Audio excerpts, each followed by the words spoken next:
All right, let's dive into one of the biggest challenges and, biggest opportunities in today's workplace. How do you actually master onboarding when your new hires could be literally 40 years apart in age? So get this, for the very first time in history, we have count them, five distinct generations working together. We're talking the silent generation, baby boomers, Gen X, millennials, and now Gen Z, all in the same office, on the same team. And while that diversity is a huge strength, it also creates this brand new puzzle for companies to solve. And that puzzle, it really starts on day one. I mean, think about it. When you have all these different expectations, totally different ways of communicating, and wildly different comfort levels with tech all in one room, how on earth do you design a welcome that actually works for everyone? So let's start with what we're calling the 5-generation challenge. We're going to break down exactly why that old school one-size-fits-all onboarding checklist just doesn't cut it anymore. Not even close. The stakes here are incredibly high. A bad first impression can be, well, kind of toxic. Nearly 40% of new hires have actually had that sinking feeling of job remorse, all because of a clunky, confusing onboarding process. And for Gen Z, that number is even higher. But here's the good news. Getting it right pays off, big time. Companies that have a really strong, structured onboarding process, they see a massive 50% jump in new hire retention. The takeaway here is crystal clear. This isn't just some nice-to-have HR thing. It's an absolute strategic necessity. Okay, so to solve this challenge, we first need to understand the players, right? Let's spend a minute decoding the general traits and preferences of all the different generations you're welcoming to your team. Now, this chart maps out some of the key tendencies. And remember, these aren't meant to be rigid stereotypes. They're more like helpful guideposts. But just look at the contrast. Baby boomers often prefer talking face-to-face and really value structure, while Gen Z, they're digital natives who expect instant feedback, probably over text. But interestingly, they still crave that real human connection. You can already see where the friction might start, can't you? And here's where that friction becomes just crystal clear, the pace of it all. 22% of Gen Z want to dive right into real, meaningful work on their very first day.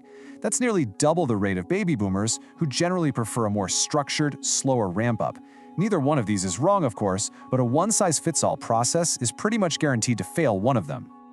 So these different preferences, they create some very specific and very real challenges. You've got communication gaps opening up. Is a quick check-in, a text, or a scheduled phone call? New hires can face serious tech overload, a sense of cultural disconnect, and even unconscious bias. And that tech overload issue, it is universal. A staggering 81% of all new hires, no matter their age, report feeling totally overwhelmed by having to learn way too many different systems and apps right from the get-go.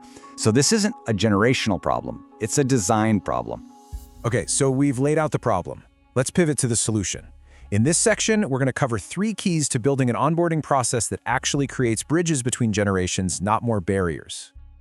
As one HR expert puts it, the solution really starts with flexibility. It's not about picking one perfect channel, it's about opening up multiple avenues for connection and for information to flow.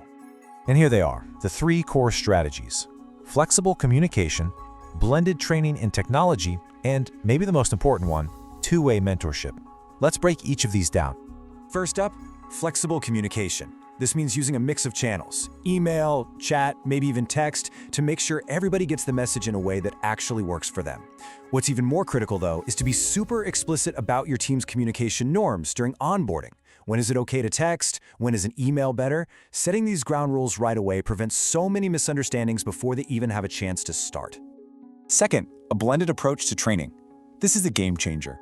It means you don't have to choose between a traditional in-person training session and a library of on-demand videos. You can have both. Instructor-led sessions often really resonate with boomers and Gen X, while that digital, bite-sized content is perfect for millennials and Gen Z. By blending them, you meet everyone where they are.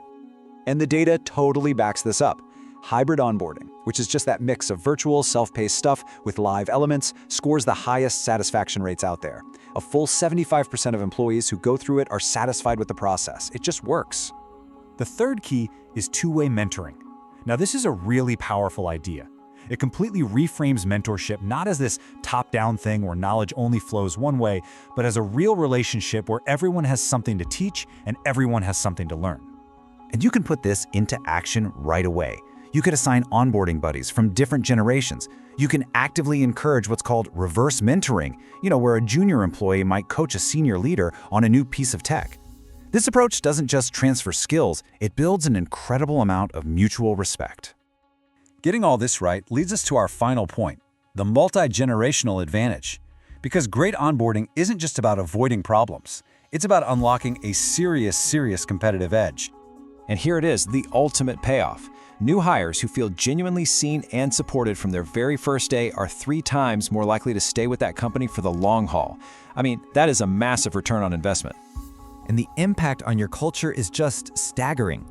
Just look at this difference in turnover. Companies with inclusive cultures see turnover hover around 14%. But for non-inclusive cultures, it skyrockets to nearly 50%. This just proves that your onboarding process is the front door to your culture. It sets the tone for absolutely everything that follows. So if there's one core idea to take away from all this, it's this. A great multi-generational onboarding program is not about memorizing a bunch of stereotypes. It's about designing for flexibility and, above all else, building a culture of mutual respect from the very first moment someone walks in the door. Ultimately, a person's first day can really define their entire journey with your company. So the question I want to leave you with is, how will you design your welcome to make sure that every single one of those stories, no matter who's starting, begins with a chapter of success?